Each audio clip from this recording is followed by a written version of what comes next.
listening to Let's Talk About Ethics with me, Evie Wenting. And my guest today is Adesola Makoko, who is a global ethics and investigation leader who spent 14 years at Unilever leading cross-border investigations and integrity strategy across North America and West Africa. She directed more than 260 investigations annually and worked closely with executive and board-level stakeholders in high-stake environment. Her focus is on whether investigations hold under a real-world pressure, which led to development of the ATLIA Investigative Integrity Framework. Hello. Welcome back to Let's Talk About Ethics. And today, Desi and I are going to discuss one of the most talked about ethics and compliance stories in 2026 so far, which is the KPMG Australia whistleblower crisis.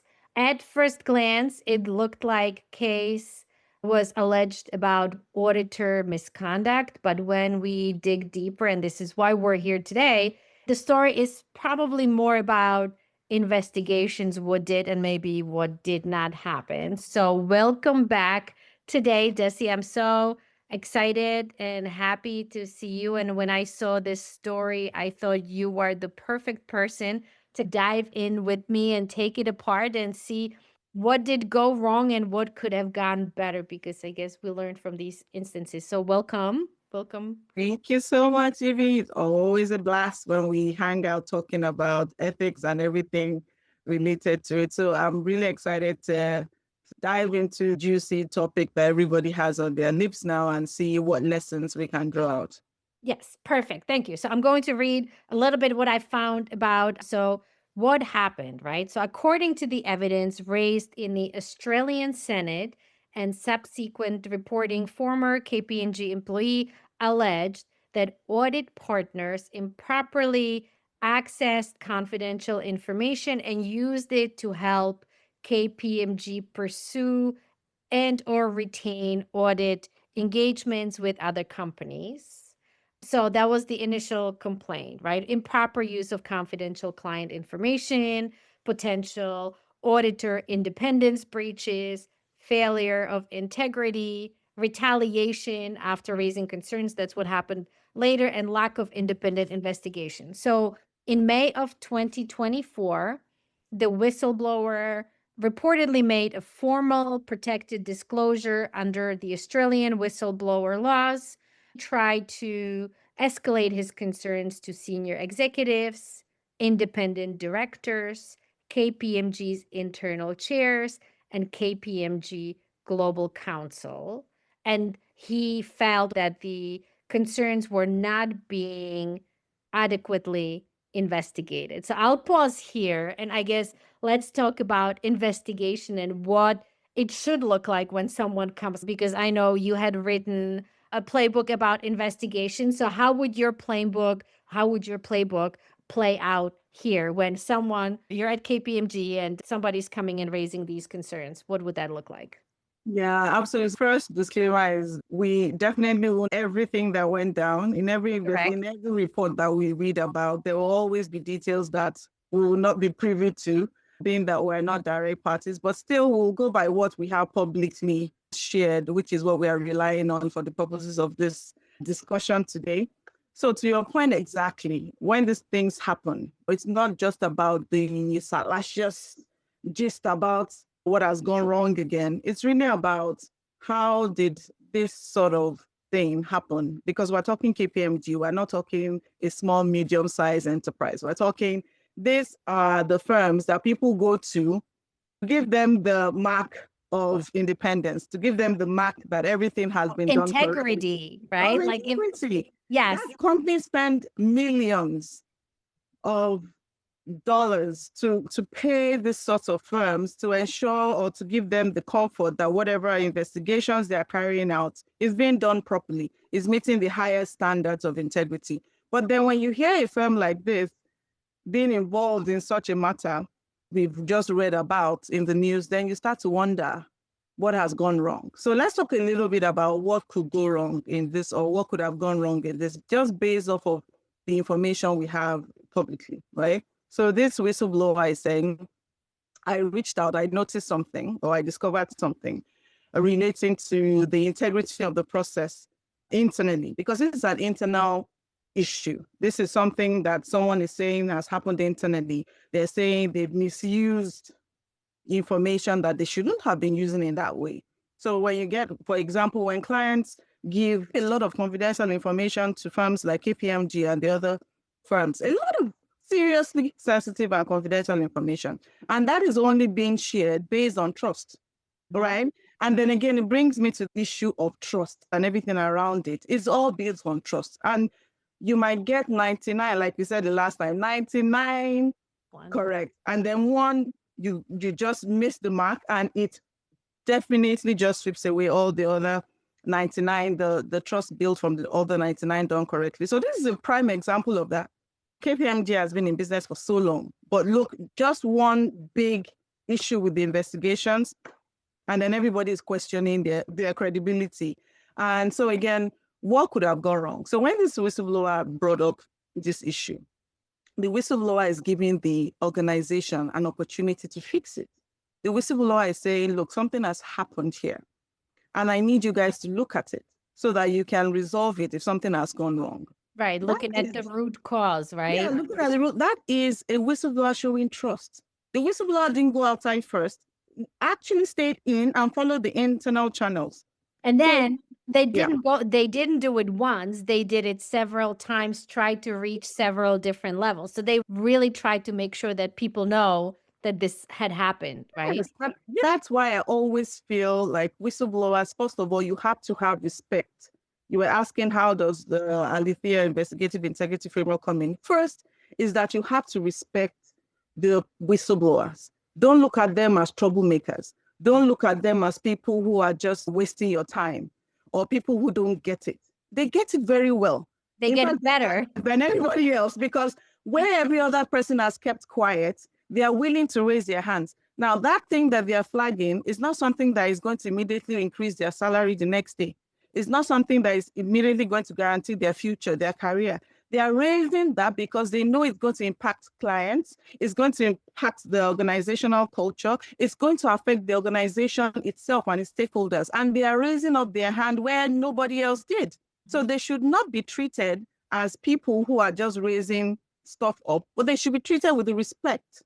And I'm saying this because at the end of the day, you will see KPMG saying, we apologize that we've not treated the whistleblower in the right way. So it shows, yeah. It's interesting because here in what information was available to me, as you said, we need to stress that we don't know everything, but it said KPMG conducted management-led investigations and thought external legal review. Those reviews conducted initially, the allegations were unsubstantiated, but later KPMG admitted that these investigations were inadequate and did not meet expectation. So that is a big disconnect in, okay, here we're trying to cover it up and now we've been caught, oh, it didn't, so there is definitely a disconnect. There's a mindset. And I think with major, large organizations, there's this mindset of, we feel once we've done the activity.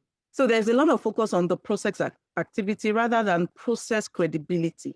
So what we are thinking, the mindset is, have we done an investigation? Yes. Oh, we got an external law firm to also review and say that the investigation has been done and has been closed and nothing was found. They believe that is sufficient. In today's world, where the accountability levels are going higher and higher, it is no longer safe enough to say, we've done an investigation, it's concluded, now go your merry way. People are not going to take, and that is why that whistleblower went the first time, the second time, as many times as possible. And then outside, clearly, because what they were doing inside. They don't find the right answers. They don't believe substantiated because they know the evidence. They know what has happened. So when they're seeing someone say, the case has been closed, there's nothing else to be found, the person is like, no. I know that there's something here and I'm going to take it. But it's not all whistleblowers that have that amount of dedication.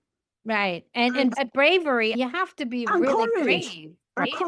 And courage to do that. So we're relying on these people staking their lives, staking their careers, pushing it. The amount of effort, emotionally, psychologically, physically, to be able to raise those issues over and over again, to get the feedback the first time that it wasn't substantiated, and to keep going across all those levels internally before they then go external. It is a lot on the whistleblower. You have to think this. What they thought or what they saw must have been very convincing to see that there was a very convincing issue, right? Because if you weren't sure, you wouldn't go this far. You wouldn't keep going. You would probably take it as, yes, okay, well, investigation was done. I didn't really see it. But in order for them to really persist that much, they had to be very convinced. They had to be 100%. And I think that is another area where, and I'll summarize where the investigative integrity framework would help here. But let's summarize where the issues, where it went wrong. And we're taking it level by level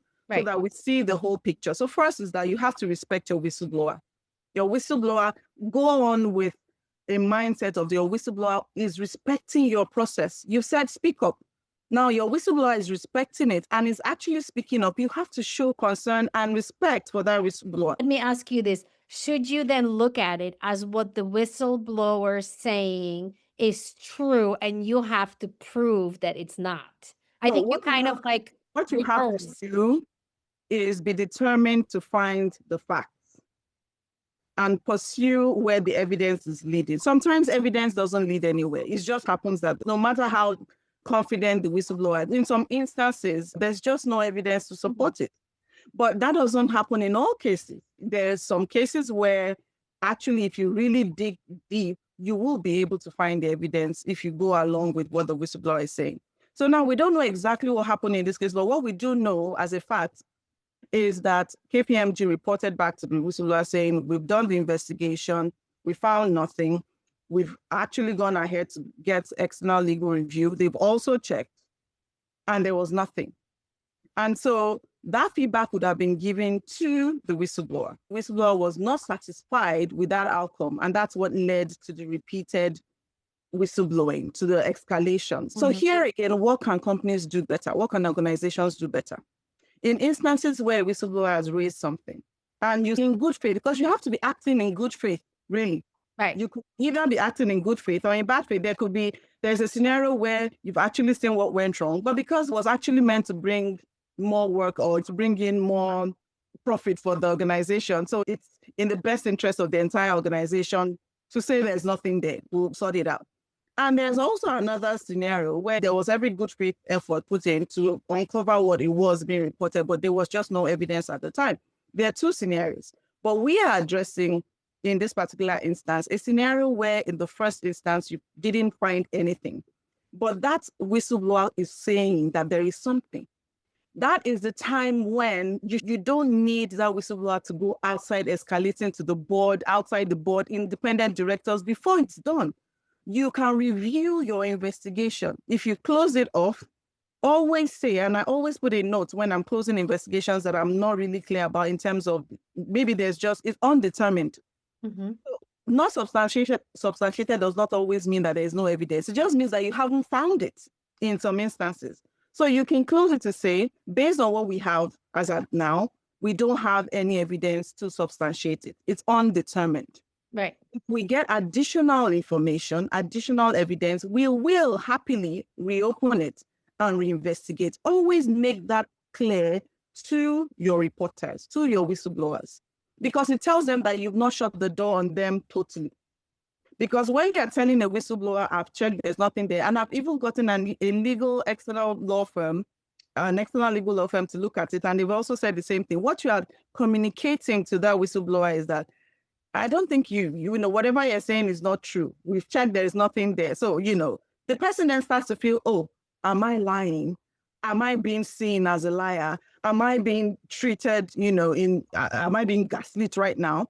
And that is what makes people turn against the system, because they feel hurt when they're trying to do something and the organization is saying that. So the way to manage it is to say, when you are not sure, because there will be evidence in some cases that you just haven't found. Always make it known that there is opportunity to reopen and to review that investigation. Make it clear to that reporter. So the reporter then becomes your ally or continues to be your ally by saying, okay, I will give you more, or I will tell you additional sources that you can review to get to where you need to get to. And that is how you bring that person and that person stays with the organization, you know. But when you do it the other way around, where the person is put in a position where they are forced to prove that what they're saying is true, it is like stabbing them 2 times. One, they're already stabbed, feeling like, I came out to say this, and nobody else was going to do it. And then now they're saying it's not true. So now I'm looking at the liar, where the people who are doing something wrong look like the innocent ones. It's like a double stab. And in that situation, you don't get the best of your people. So again, that's one lesson learned. Then the second thing is, people should stop thinking that once you get an external law firm, external law firms are good. They are very good in terms of saying, we've checked this, independent review. But thinking or relying on the fact that you've given an external law firm that you've paid. Right. Actually paying that law firm. Right. So that law firm is actually working for you. So you pay the law firm to tell you that what you've done is right. And then you expect that every other person should accept it. That way of thinking, that mindset is gradually fading away. It doesn't hold water anymore. Law firms are good, but you have to prove that they're actually independent. Not the fact that it's not just the fact that it's not a stamp that you put on. We've gotten an external law firm to say it's fine. That means it's fine. People are not taking it anymore. They want to see that that external law firm has done X, Y, Z, and this is the basis upon which they are reaching their conclusion. Because most organizations don't tell reporters how they've handled the evidence, whether they reviewed all the evidence, who they interviewed. So the reporter has no clue how they've reached that conclusion, but they have to accept it. So again, we have to put ourselves in the shoes of the people who are reporting. What really is going to feel like independent investigation to them? Start from there. Don't start from a mindset of, we tell you when it is right or wrong. People are no longer satisfied with that kind of power pool. Yeah, I mean, you make a really good point. Like, is it truly independent if you're the one paying the bill, right? And I mean, I don't know that there is a good way around it, because somebody has to pay the bill and there is no third party to pay the bill unless it's like the parent company, right? And then what is in the best interest here of KPMG?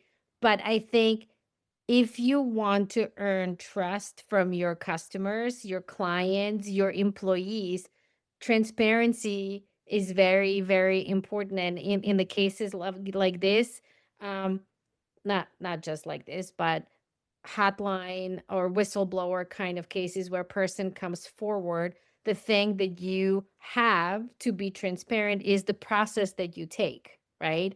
Absolutely. Absolutely. That's where what makes or breaks a difference. And we, talked about some of this on our last call, where some companies do a really great job with the transparency piece of what it looks like, and some not so much. So we don't really know how involved the investigation was. We only know the outcomes. We don't know the transparency, right? But that's something that KPMG certainly can work on making better, is creating more transparency about this process. And they could, but I think it's in the process itself. Like they say, the devil is in the detail. So it is all, like you said, it is good. And I totally agree with it. You would need an independent person. And usually law firms are the best place to come. And someone, like you said, someone has to pay the bills. I mean, it has to be paid by someone, and it's going to be someone internally. But people understand that fundamentally. What we need to clarify to people is the process that leads to the selection. So who is the person selecting them? So if the person they are complaining about, for example, is the head of the unit or the head of the department, and it's still that same head of department that is signing off the selection and engagement of a law firm, then whether or not with best intentions it was meant to be independent, people already have a perception that it will not be an independent selection. So you want to make sure that there's distance between the people who are involved in that matter and the people who are selecting the law firm. or whatever external firm is going to be. What you found in the case of KPMG, and when I remember the case of Nestle as well, is similar. So the first one comes unsubstantiated. And then when you then escalate, when the reporter escalates, then there's a real independent review that then shows that what the reporter was saying was true. Right. But it has to go through all those levels, all those escalations before getting to the main point. So again, it is about make sure your process is independent in the selection process, in the person who is reviewing the outcome, in terms of how they are even scoping the issues. All of these matter because, again, if there's anything we should take out from this session, it is process activity does not equate to process credibility. So investigation activity itself does not result into credibility or into trust. You have to make sure that there's process credibility. Yeah. Yeah. So do you think when you spoke about the outcome, that when it comes to having the investigation and looking at the outcome and then deciding on what the outcome should or should not be, or what the evidence show, that maybe having a committee of across the organization would be helpful to kind of create an unbiased input from various stakeholders, and not just one person having to decide and then reporting on it? Absolutely. One of the things that I've felt strongly about, and I've put, of course, in my framework, is that when it comes to the outcome review, to the review that leads to the outcome, that is a real crunch time for organizations. That is when rubber hits the road, when the pot of soup, if I can use that illustration, starts to actually give out that aroma. You have to make sure that at that point you're doing it well, because if you put it on fire too long, it gets burnt. Nobody enjoys it. If you take it off the fire or the burner too early, then you don't get the full flavor, right? So it's always you have to make sure it's at the right time. And what makes it the right time in terms of this outcome we're talking about, it is making sure that once you've really done a good job, and I say to people, investigations, some people, they feel like their safety net is saying unsubstantiated because nobody can challenge that. So it's an easy way to say we didn't find anything. But if you are truly interested in fair outcomes, you will follow every lead. You will dig deep. It involves a lot of rigor, a lot of diligence. And you have to have a good motive, because it's that good motive that propels you to give you that extra effort to get to the bottom of it. Someone who is not really interested in getting to the truth would hide under unsubstantiated.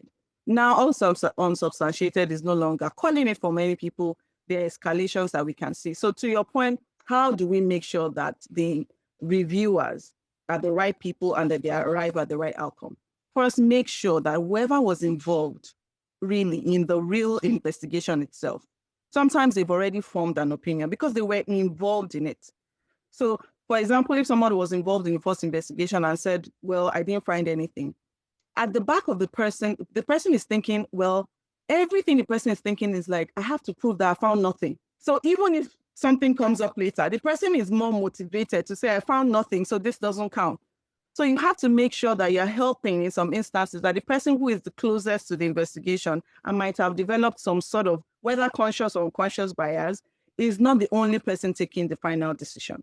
The people who are involved in it, who have an interest. So it might be someone, it might be a manager involved, but you don't know if the manager's manager, the manager's supervisor, has a bigger interest in what the manager has done. So you have to make sure, again, that if there's any possibility, that person is separated from it, and you take it to people totally arm's length to that investigation and the issues at hand. That is how you preserve it. So, for example, if it was an issue facing finance function, you could take it to the supply chain function. I'm just using that as an example. Supply chain function, and it could be somebody in warehouse, for example. That has nothing to do with your financials in that kind of direct sense. I'm using this as an example. Choose someone who doesn't have an interest, doesn't have skin in the game. That way, they are better able to reach conclusions that will serve the interests of truth and fairness. Another thing is that organizations wait till the very end before they bring in the entire board of directors. So what I've noticed some organizations do, just by my experience, 14 years plus in, is that they would select some directors on the board to review.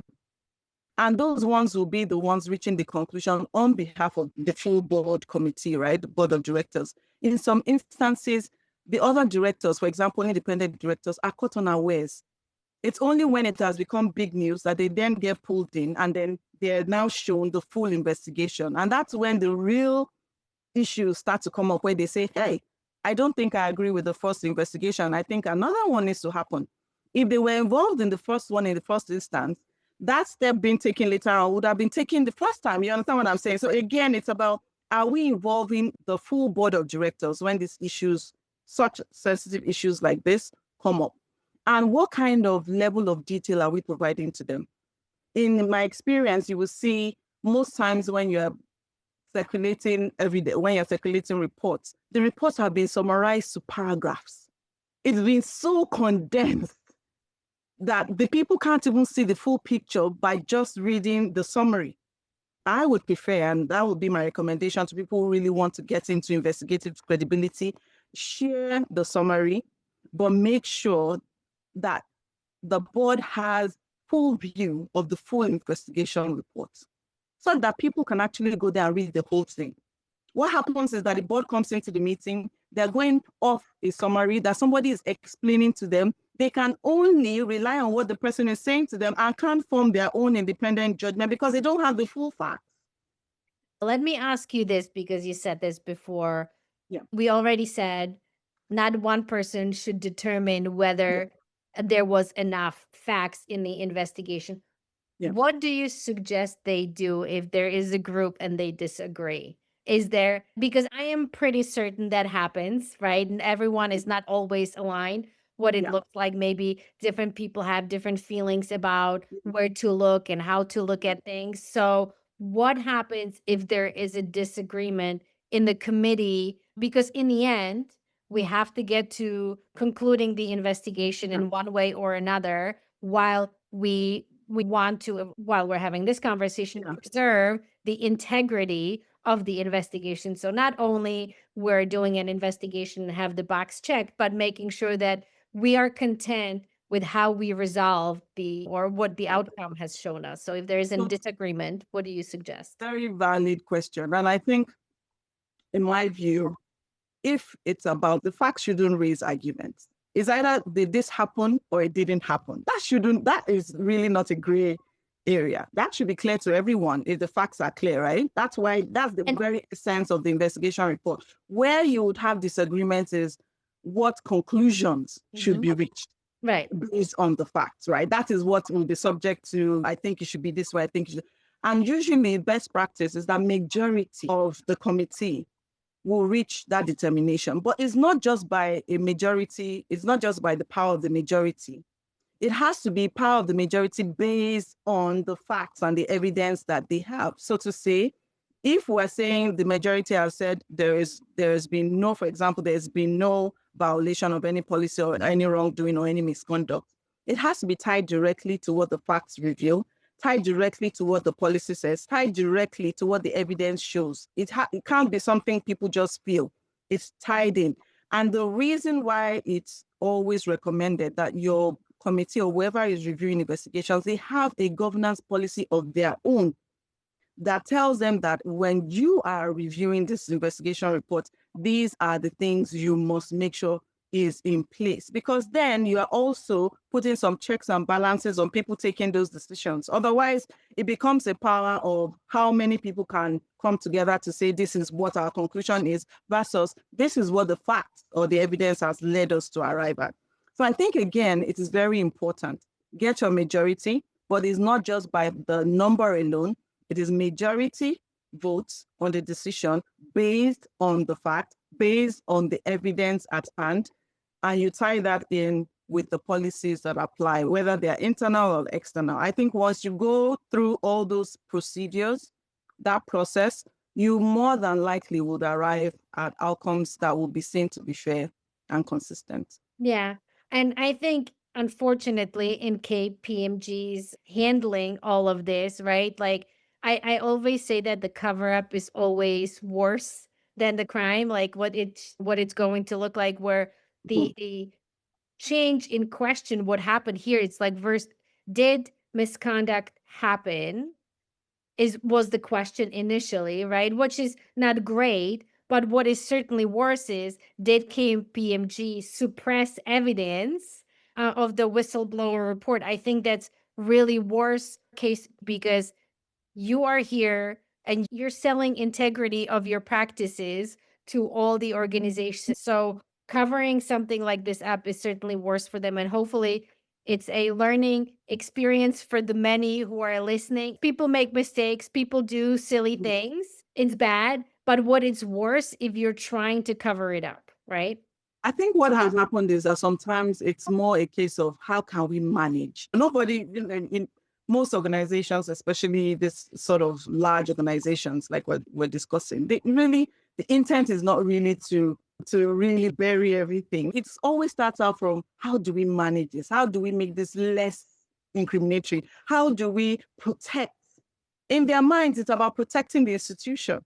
So that is why it then, with the benefit of hindsight, it starts to look like a cover-up, because what they started out about as to managing then begins to look like manipulation. So that is the slippery slope organizations should be very careful about. Right. Once you found out something an executive or someone of influence has done in the organization, do not think that because that person has done something wrong, automatically the institution is going to face severe backlash that you need to protect the institution from. So you then need to protect the executive or the executives involved from.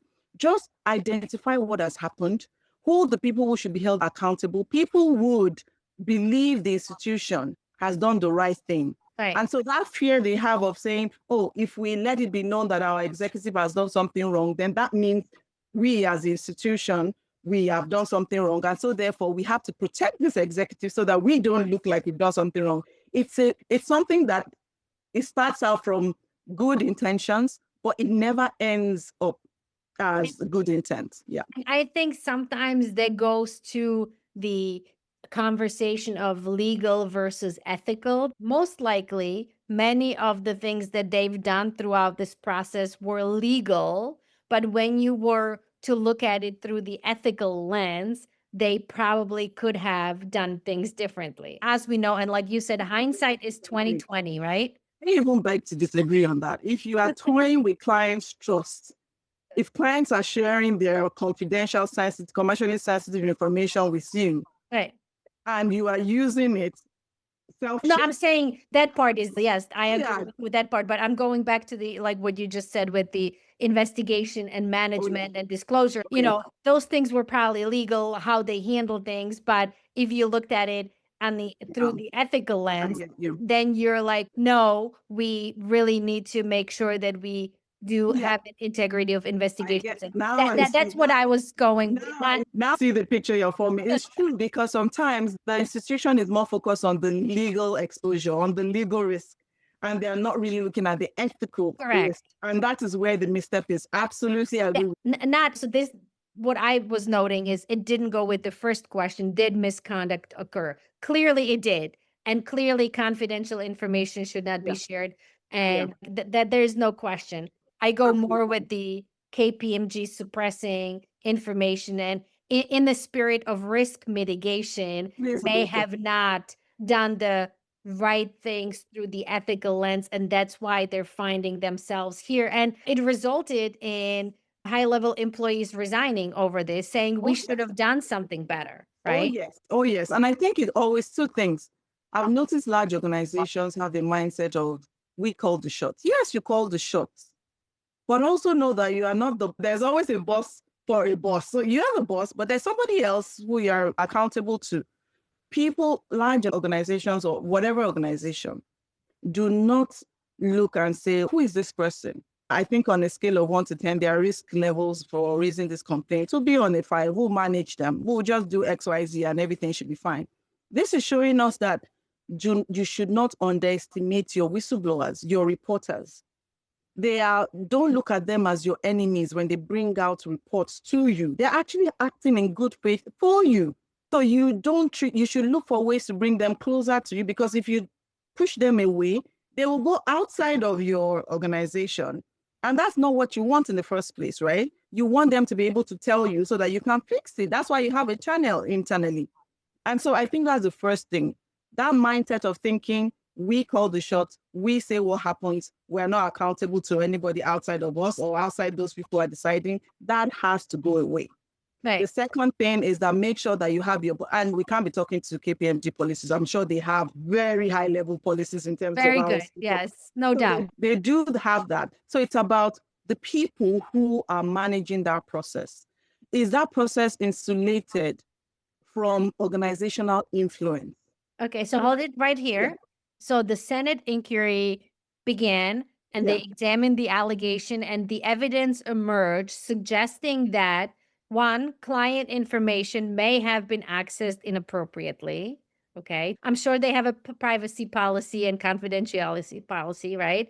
Two, questions existed regarding auditor independence. Three, senior executives were aware of the concerns. And four, the whistleblower concerns may have not been independently examined, right? So that's what the Senate hearing was finding out about. So it went pretty deep, and it wasn't just a single layer of misconduct there. Oh, yes. And I think, like I said, it always starts out from how can we manage this? And then so the people who are trying to manage, you get more people in trying to manage rather than actually focusing on the truth of what has happened and dealing with it. So they spend a lot of time trying to mitigate the risk. Think from personal experience, the best way, and it's not a scientific way, is to step back and see the big picture, right? We forget the big picture.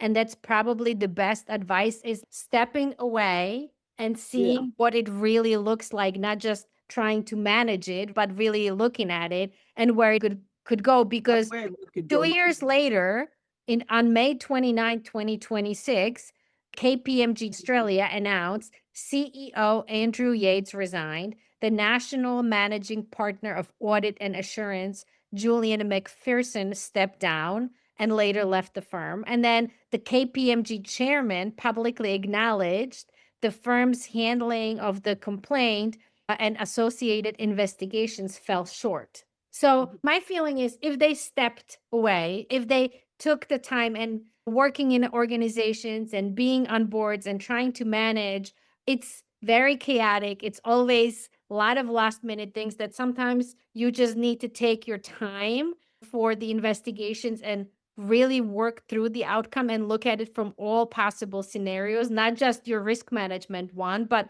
what is it going to look like in the really big picture?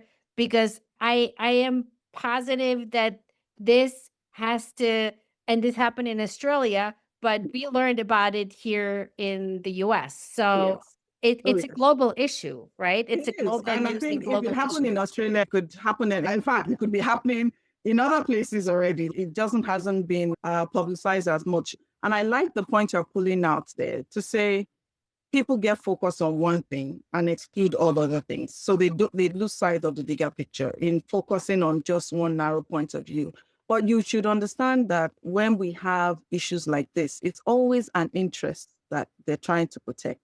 And that thing mostly that is being protected has to do with whether the firm is being able to make money, have profits, get more clients, secure more things, which is normal. That's what they're in business for. But when that becomes the sole focus, when performance, when target delivery becomes the absolute, and people have to do whatever they need to do to make it happen, these sorts of things will continue to hit the fan later on. Yeah, so I will tell you my favorite thing that I say and write about frequently. Everything begins and ends with culture. So, is the focus more sales, more dollars, or is the focus doing it with integrity and in hand with ethics to get to more dollars and trust, right? I think those are two separate things that you see happen a lot in business because somehow in the business world people think that, oh, we need to concentrate on sales, not ethics. There shouldn't be ethics and sales. It should be hand in hand together. And until that's the culture of the company, we may see something like this, not just in this industry, but in industries all around. And you said it, and it's funny because we did not prepare anything for this conversation. We just went ahead with some of the facts that we were available. And I think it makes a perfect circle and perfect sense to what I always say. Everything starts with the ethics. What is your prime interest in the company? What is the core of your company? What are your principles? What are your values? And that is how you're going to be able to manage your investigations, right? Absolutely. And I think to your point, culture, it's not something, it's not what is written, it's what is felt, it's what is seen on a day-to-day basis. If you can have the best speak up policy, you can have the best, whistleblower Campaigns policy. and compliance month and all of You that, can right? have everything. It's what people do day by day that really is your culture. So in institutions where the focus is, you say a different thing when you have the town hall, but it's a different thing when you're in the meeting room with executives driving. And there's nothing wrong with driving targets. There's accountabilities on performance. That is clear. You push hard, but you have to push hard within the law, within your policy, because that's why they exist. They're like the brake when you are wanting to accelerate. If you don't have a brake in your car, you won't get into that car because you know you're going to end up crashed up somewhere. You're not going to get to your destination. No matter how long, no matter how fast you like to move, you can only move fast when you know you have brakes. So I say to people, think of it this way, simple illustration. Brakes, your policies, your ethics and compliance policies, the laws, all those things serve as brakes to you. Because in business, it's about acceleration. It's always forward, who is the fastest to get to the market, who is the best in the market. It's always a forward going momentum. If you don't have these guardrails, if you don't have these brakes, these safety belts helping you, you won't be able to get to your destination. So I say, don't look at it as something that is holding you back. Look at it as something that is giving you the freedom to accelerate safely.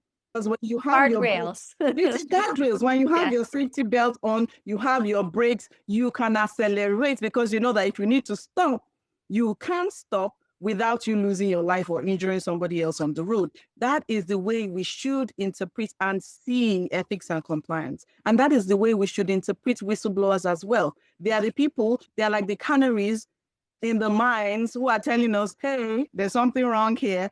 You should actually not just shoot the canary or ignore the canary. You should actually listen and go check what's happening. That's the role, that's the beneficial role of whistleblowers. So again, it's a lesson for us. It's not to, we all learn because we all make mistakes. No organization is perfect. No organization will always get it right. So when these things go wrong, it is for us to take in the lessons from what has gone wrong to prevent it from reoccurring. Desi, that was an amazing overview of the legal obligations and integrity in investigations of whistleblower complaints that companies should highly consider. You provided us with some great tips on making sure that the integrity is preserved. So thank you so much. Any final thoughts and comments you would want to leave with our listeners? I think it's just say what you mean and mean what you say. When you say you are a company that values integrity, you have to value integrity even when it's difficult to do so. When rubber hits the road and profits are on the line, a new business is on the line, and you're looking for just that little advantage, it might look attractive, but if it's done the wrong way, you pay more than what you initially were looking out for. So again, let's make sure that we're paying the dues that integrity deserves. At the end, we're going to gain trust. We're going to sustain trust. And that sustaining of trust is what brings in more business at the end of the day. It might not bring in immediate business, but over time, it will generate that kind of gains that we're looking for. So let's keep doing the right thing. Evie always says, let's keep talking about ethics. Let's keep making it our culture. Great. Thank you so much. And I appreciate you coming back here and look forward to another conversation when something pops up or letting us know more about your investigative integrity playbook process, because I am sure there are a lot of companies that are looking at their processes now and may want to learn more. So thank you so much. Been an absolute pleasure. Thank you, Evie. Thank you.